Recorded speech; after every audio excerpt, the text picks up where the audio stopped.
All right, so morning, everybody. My name is Mike Brost. I'm a senior principal technical sales consultant with AVEVA. I'm also the community of practice leader for the America's Monitoring and Control business unit. And this presentation is really going to focus on cybersecurity on the OT network, right? It's where, as SCADA system designers and engineers, we really have the most influence.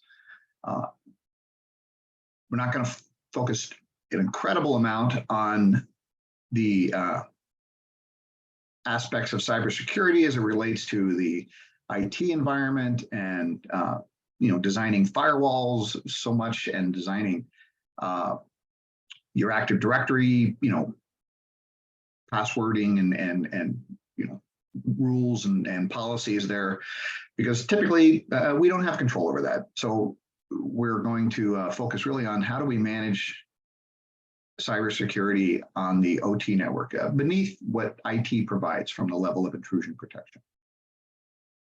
So the first thing is that, let's establish some basic requirements of a defensible control system, right? So the first thing is any general access to the control system should be restricted and encrypted with certificates.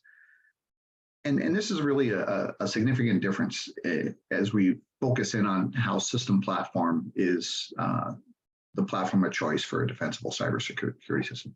But whatever you want to call it, tag, item, element, attribute of the control system, where we're writing to should be able to evaluate who is issuing the right? So we shouldn't have to rely on a graphic or some other point that could or could not be configured. The destination of a command should enforce who's allowed to manipulate it. And then users need to be authenticated, right? They are gained access after an authenticated login.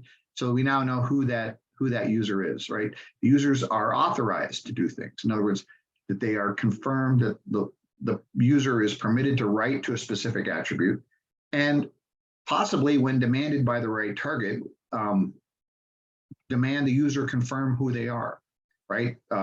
Possibly with two-factor authentication or just simply a reissuing of username and password. Also, users should be approved to do something. In other words, sometimes things are critical enough where we want a user to actually know that they need to be authenticated by someone else, not just revalidating themselves, but a second actor within the SCADA environment is able to approve that action. And everything should be archived, right? So every action, every recorded thing that someone does, every button they push, every set point they change should be recorded. And that recording should be done regardless of configuration of the entity making the write. So the bottom line is all protocols, whether it's OPC, whether it's MQTT, whether it's our SweetLink protocol, whether it's anything accessing this, all graphics, regardless of configuration of the graphic. In other words, they shouldn't have to put security things hidden inside of graphics. Any external API I use, if I use an API, any external clients, maybe I use a different vendor's HMI, right? Everything must be enforced by this model. And really, the whole thing is without any configuration changes at the origin of the write command. So very common threat vectors that we have in a control system, right? And it's not so much the foreign actors or foreign state actors or hackers external to the organization, but accidental authenticated actors just simply taking action inappropriately, whether that's accident or confusion, possibly disgruntled or malicious. But an authorized person does something at the wrong time, right? Local software inserted within the intrusion protection boundary, right? You can have all the stuff on the firewalls and all sorts of other stuff, but if someone brings software beneath that protection boundary, how is your system going to protect itself against that? And not that they're the bad guys, but it's because that's who, as a control system environment, we typically are connected to the business IT domain. So therefore, they are the threat, right? We don't necessarily, very rarely do we actually connect a control system environment directly to the internet. We typically go through the business domain to do it, and therefore they're the threat.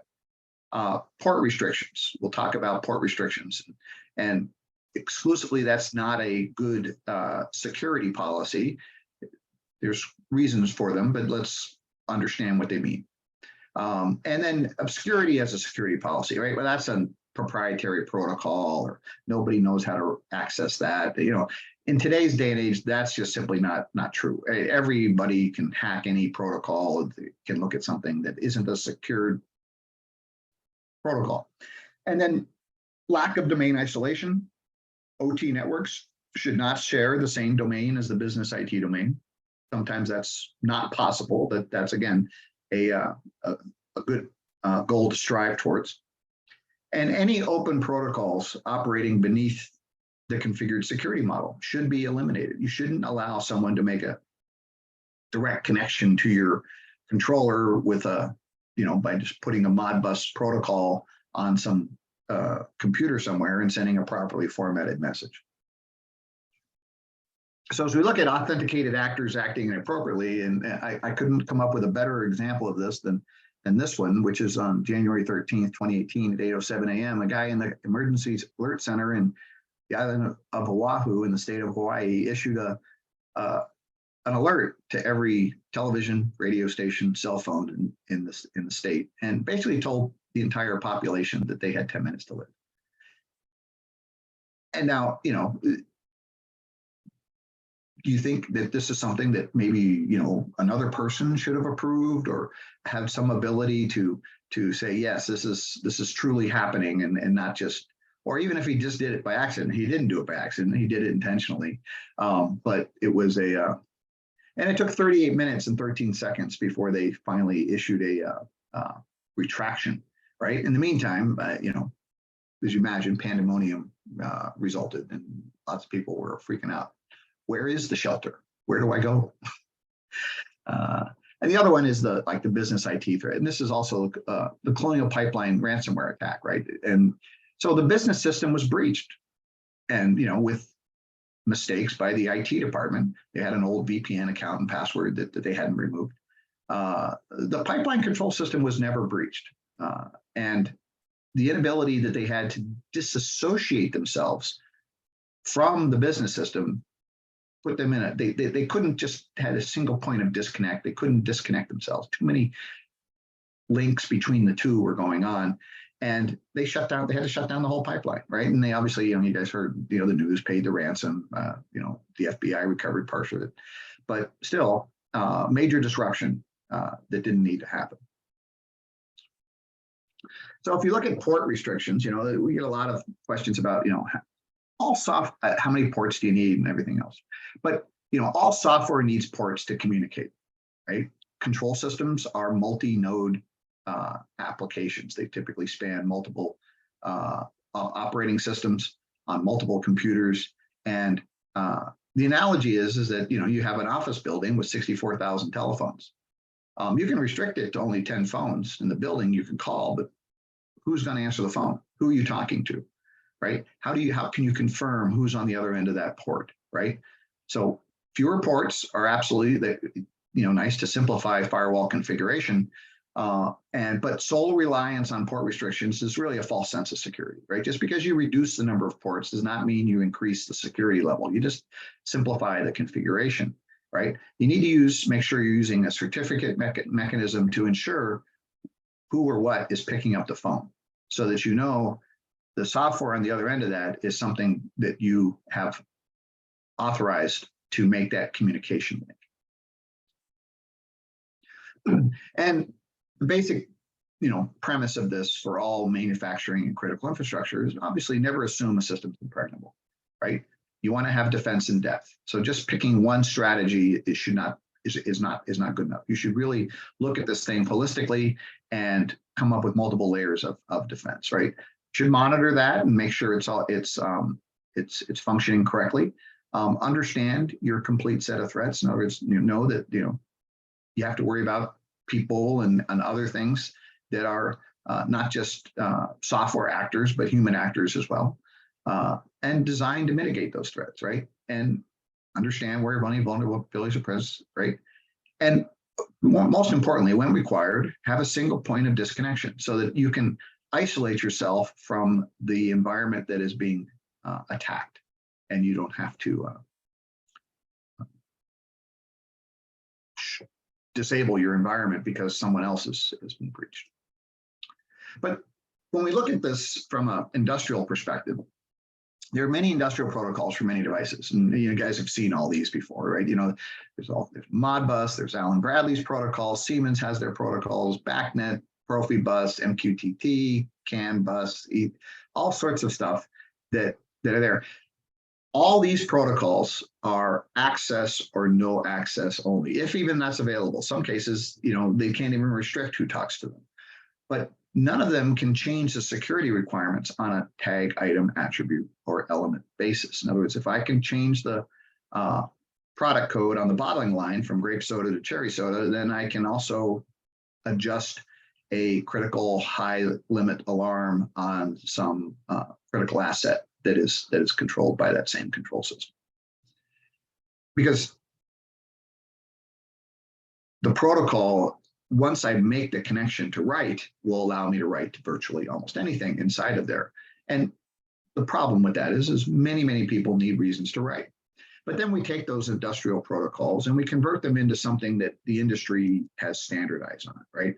The old one was DDE. We had SweetLink. SweetLink now at least offers a certificate-based authentication. And OPC-DA was COM-DCOM, large number of ports. OPC-UA got better. We went to certificate authentication. MQTT also increased the levels of authentication. There are others. But again, none of these protocols, once access is granted, can restrict access internally on individual items and tags. So you gotta be careful who you allow access to these general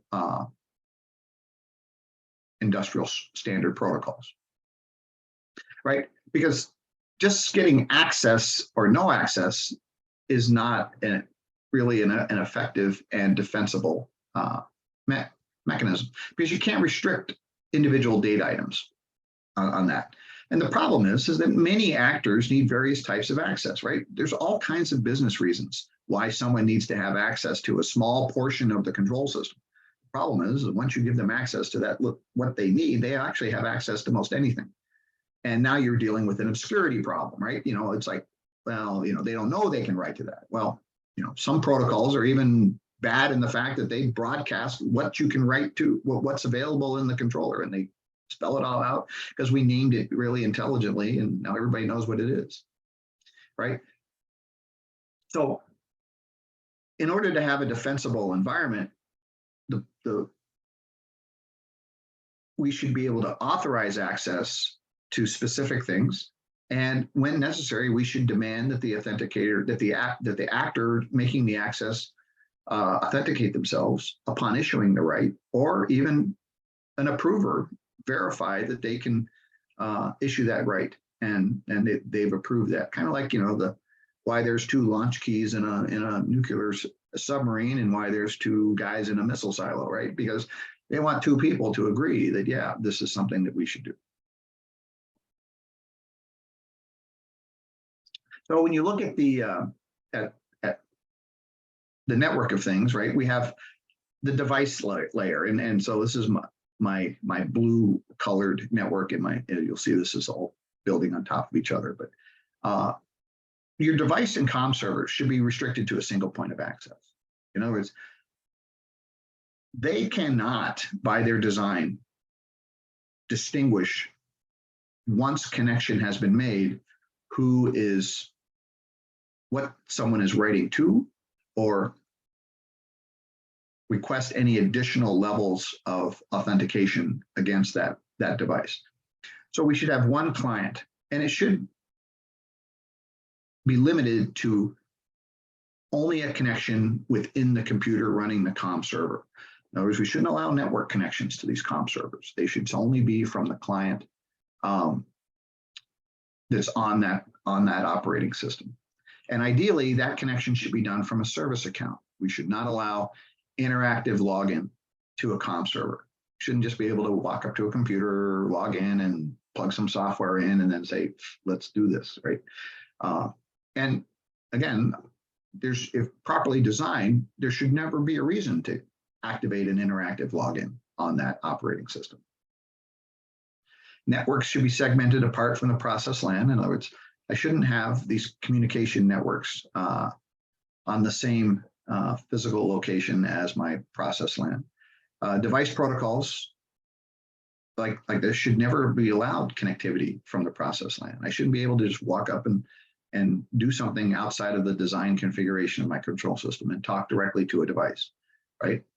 And anything that's executing that type of connectivity should be denied interactive logins during normal operation. So you kind of want to task orient the operating system that's making a connection to the communication server, which is talking to a device.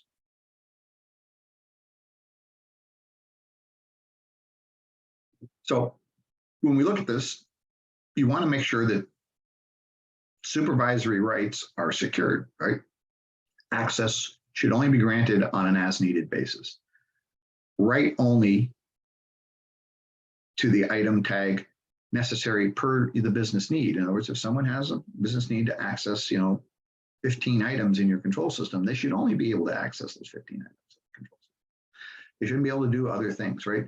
You should be able to require some things have a much higher level of authentication with secured or verified rights.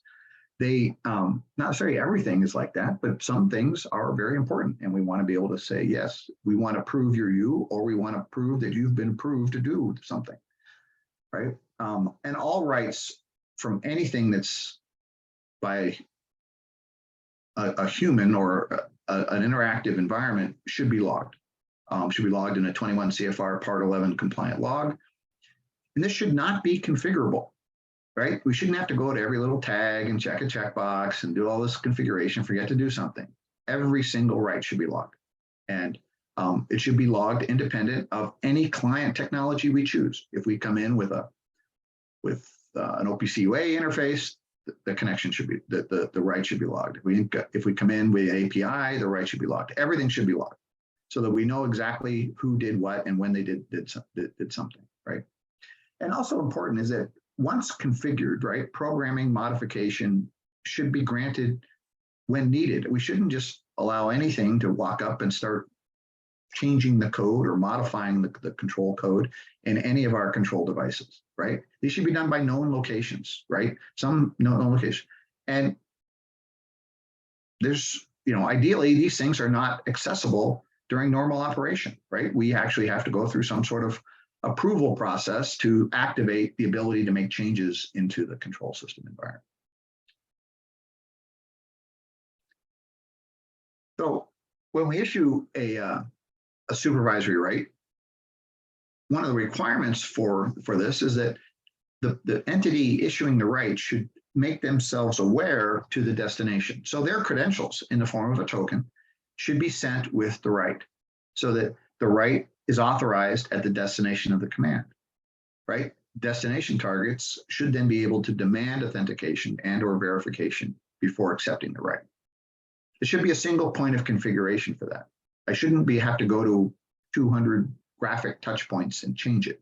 I should have one place to say, if you have this type of access, you can write to this point. If not, you can't, or whatever it is, right? And more importantly is that I should be able to modify that without having to change the graphical front end. In other words, the graphical front end shouldn't have to be redeployed to accept that change. I should just be able to go in, make that change, and then once I make the change, every user interface, every protocol, everything enforces the new rules. Because graphic level security is a desirable function, but it's not a defensible function, right? It does enhance operator experience. It restricts visibility, it can reduce confusion, it can help with the whole user understanding, but it's very easily bypassed. Just don't put it on the graphic. Don't use a client that doesn't support it. Use an access protocol that doesn't support it either, right? And it becomes impossible to maintain or verify because there's simply too many configuration points, right? And these are typically implemented by a condition placed on the animation link. The problem is not everything uses that animation link to access your system. So relying on a graphic level security is not a defensible strategy. It's nice, it helps, but it's not a defensible strategy. And as we get data out of our control environment, and we want to get data either to the cloud or even the business system, right? The business environment. Only the control domain can originate this communication. And it's important to understand that, tablets, browsers, phones are cloud-based devices. They should not be allowed to breach the intrusion protections in place. I shouldn't allow a phone to be able to walk through all the intrusion protection I have and access my control system directly. I should send the data. If I want the phone to get data, I should send the data to the cloud and then let the phone get the data from the cloud, right?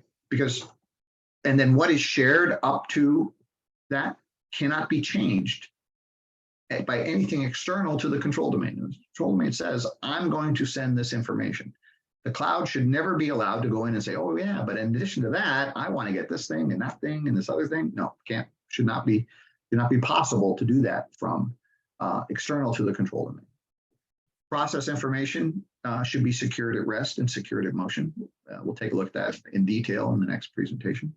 But the biggest thing about putting data to the cloud is that I must be able to preserve all the intrusion protections I put in place.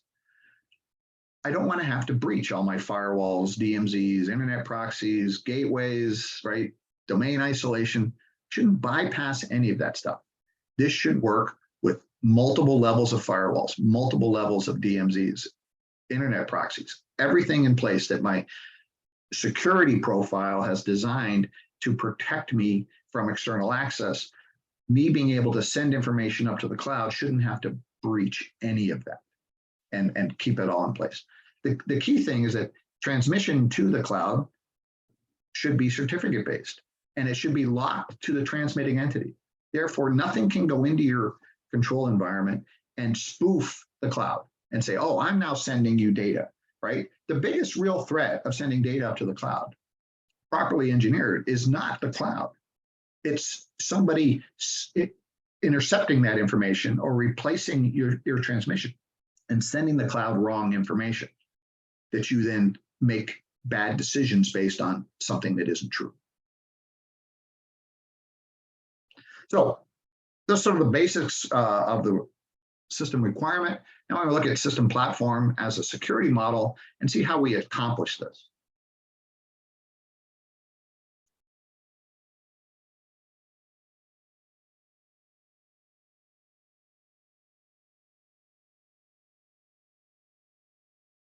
Right, so the first thing is system platform has a certificate management system we call the SMS server. And this server allows for all the software and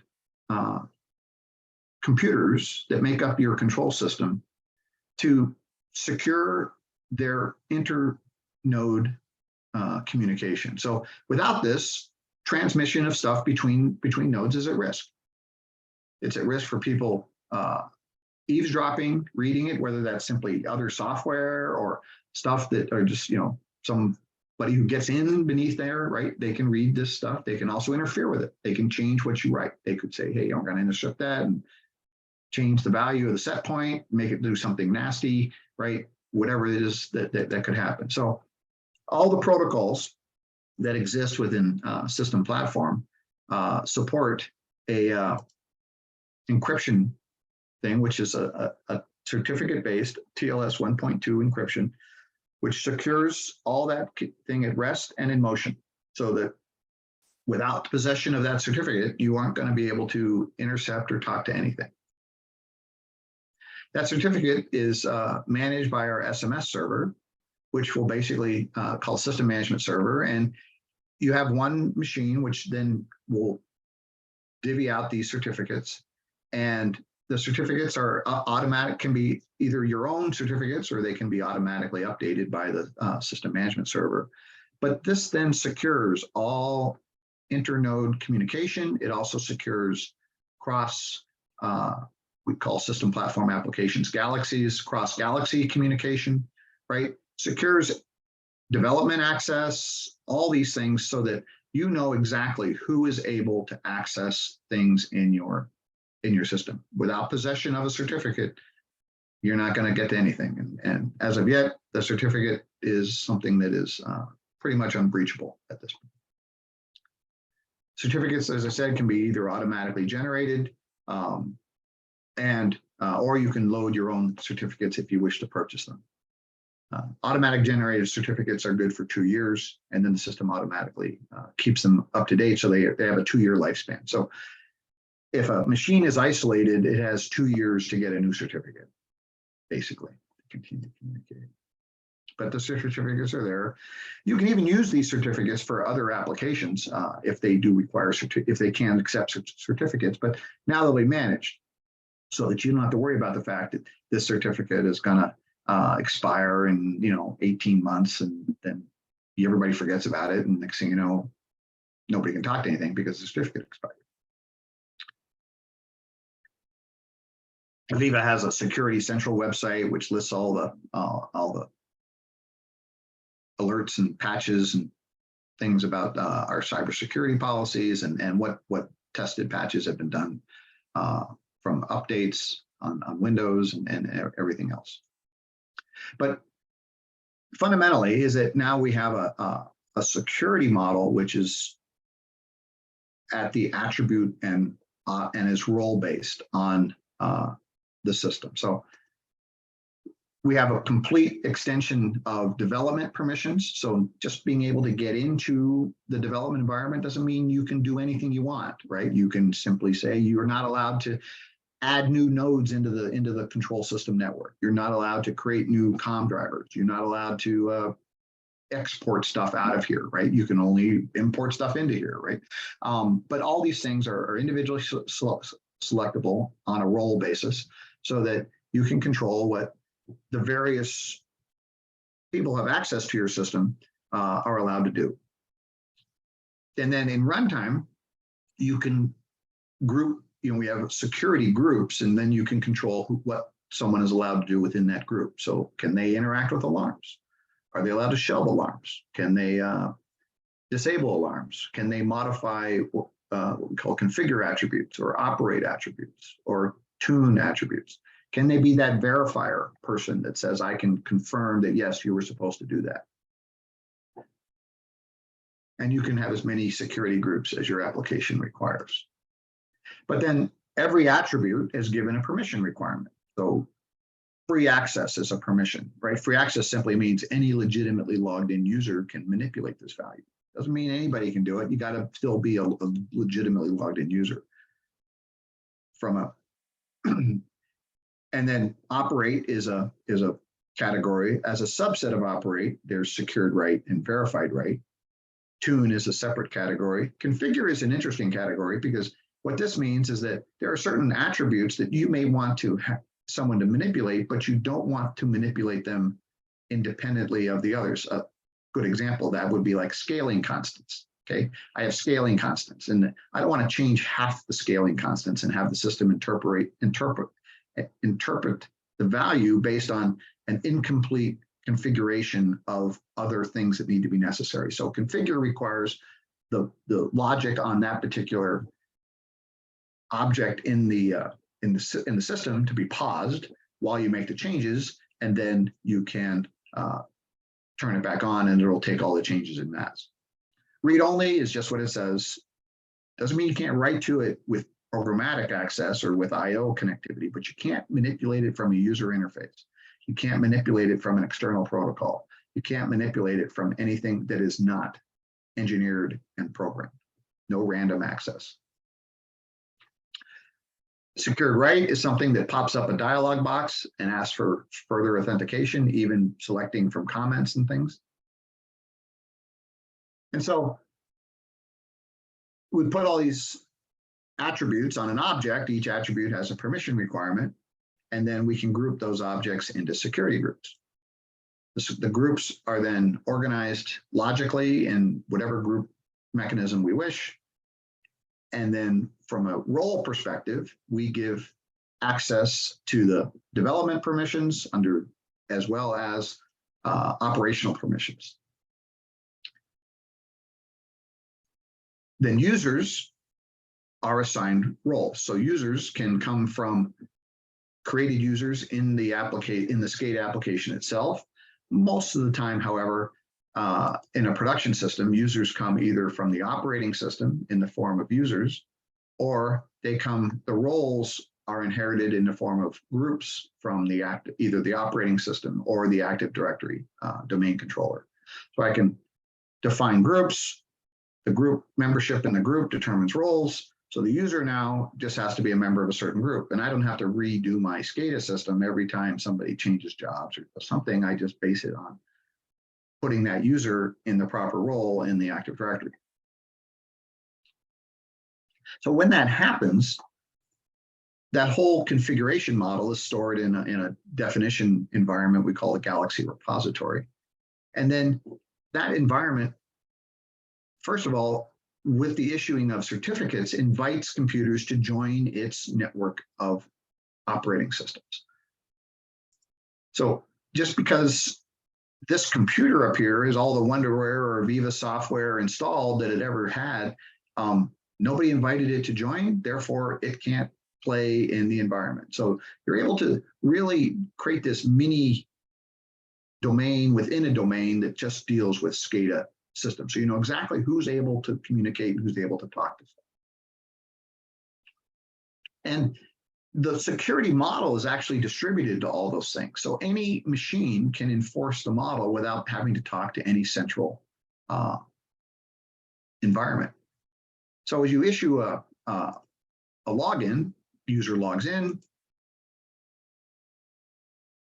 they then goes to your domain controller the first time they've logged in and authenticates their user.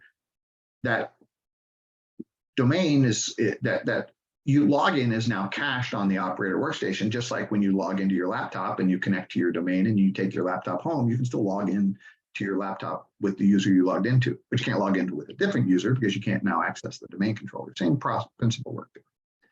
And then that that token of that user's credential is then distributed to every other workstation that was a part of that SCADA domain. So now anything can authenticate itself and authenticate the action without having the domain controller available, or without even.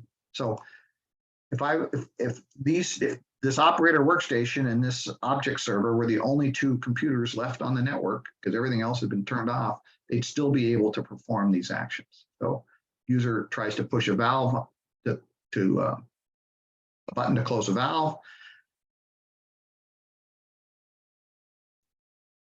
And it goes to a state of pending while the right is issued to the actual destination, and then the destination validates the user and says, yes, you can do that. And then it issues the right to the control system and then responds back to the UI that the right was successful and worked. If it was secured and verified, the user would issue that. It would be in a pending state while it goes to the destination. The destination would then respond back that there's a security barrier in place. So the state then goes back to a security barrier and then demands that the user provide additional, re-authenticate themselves. That gets accepted and sent back down. And then he validates the authentication and then reissues the command to the device at that point.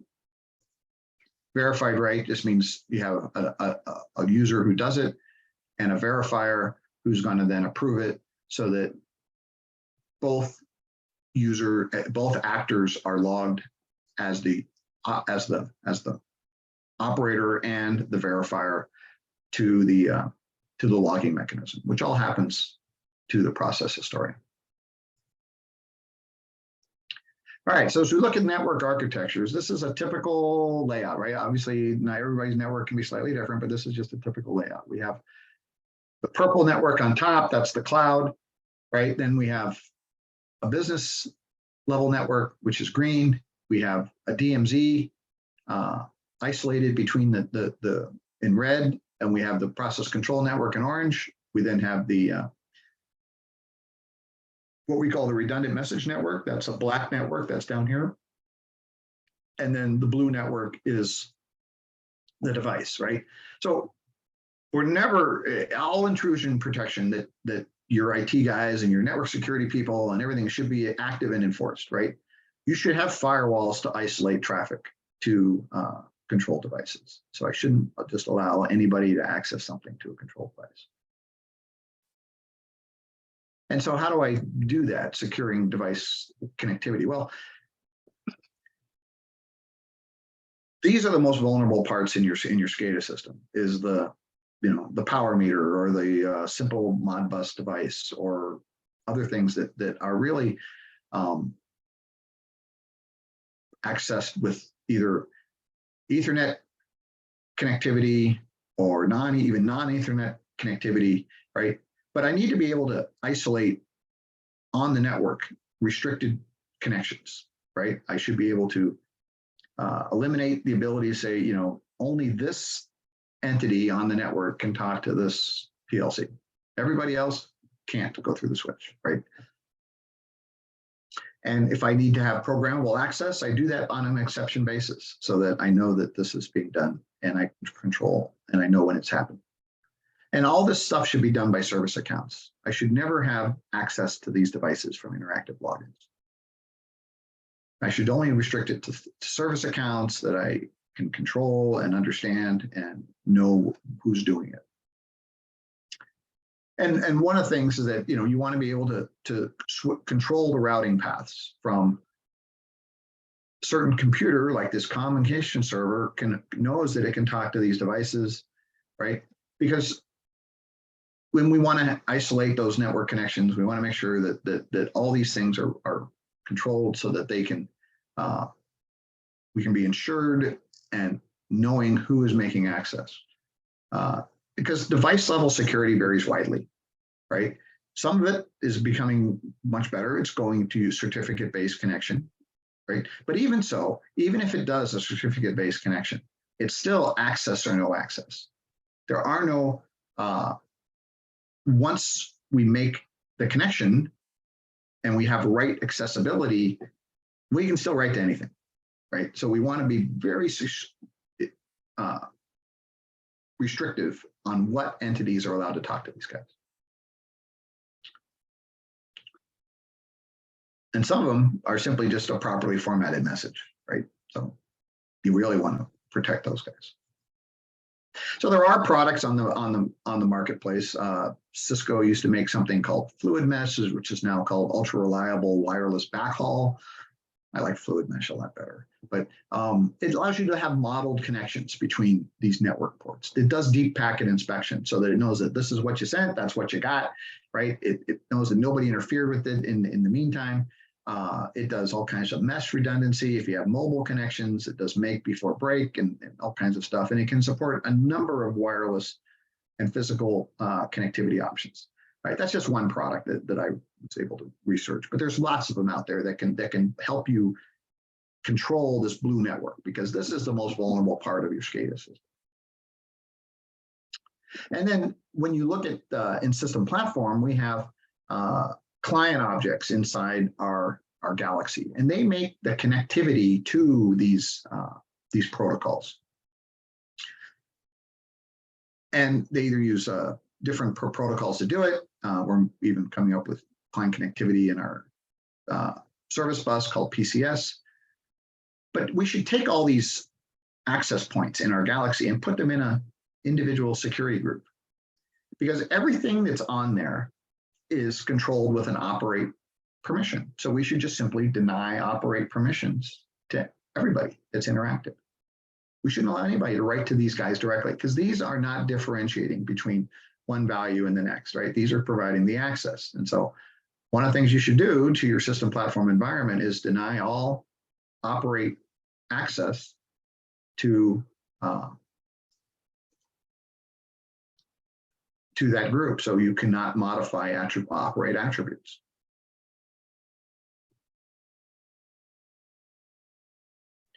And then as you move up to the process control network, this is where you need to have this certificate-based interaction between everything that's involved, because not all devices can support that, right? So you want to be able to regulate the access to the communication server. You want to be able to control who can talk to what. And this should be domain isolated from the business IT environment. Somebody's, ID and accounting should not be able to access this environment, right? All internode comms should be encrypted at rest and in motion here, right?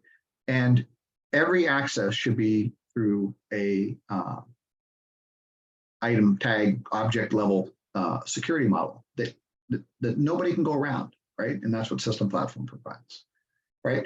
All the service level interactive environments, like what we call an automation object server, should be denied interactive login, right?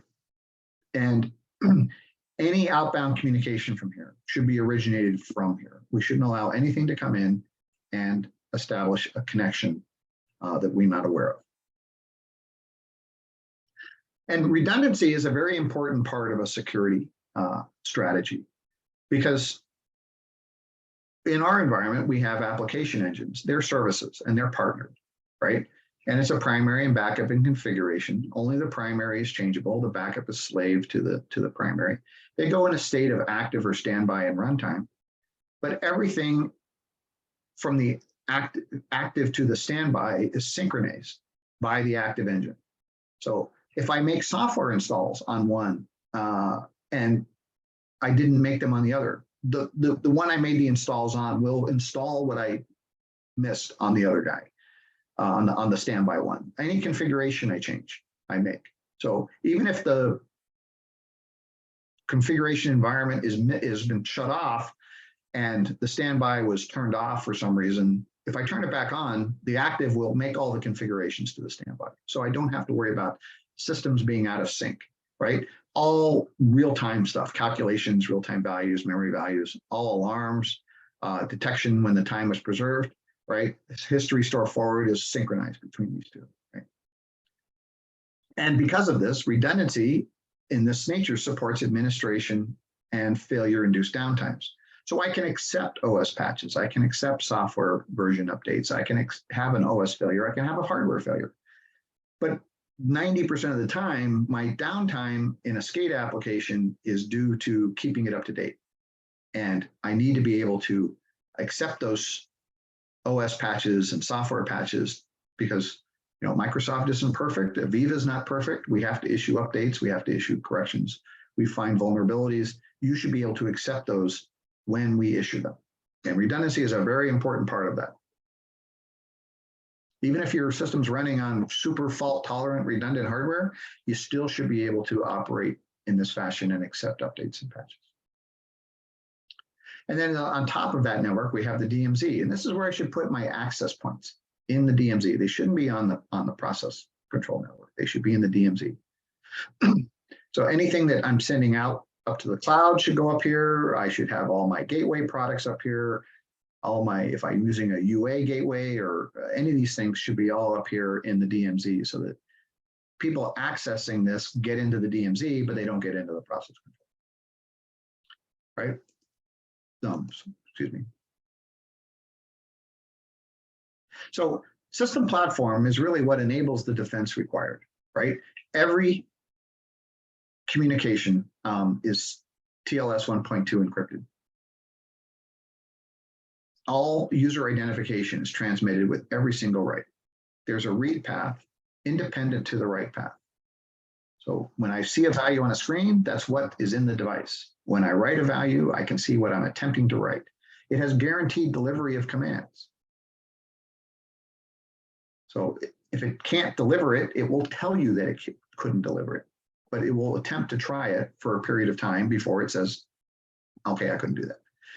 The graphics automatically can be animated to reflect read-write status. And I don't have to design that in the graphic. I can set that up wholesale on everything. So everything looks the same when a write fails, or when it's pending, or when I have problems, or I need additional security restrictions, you can let the users know consistently across everything that you've done, right? And the security model is enforced at that object, that attribute destination, right? Nobody can bypass that. All changes are logged to the historian in a write once logging mechanism that's 21 CFR Part 11 compliant, right? And it gives me safe and secure cloud integration through existing, and we'll talk about that in the next presentation about how we accomplish that.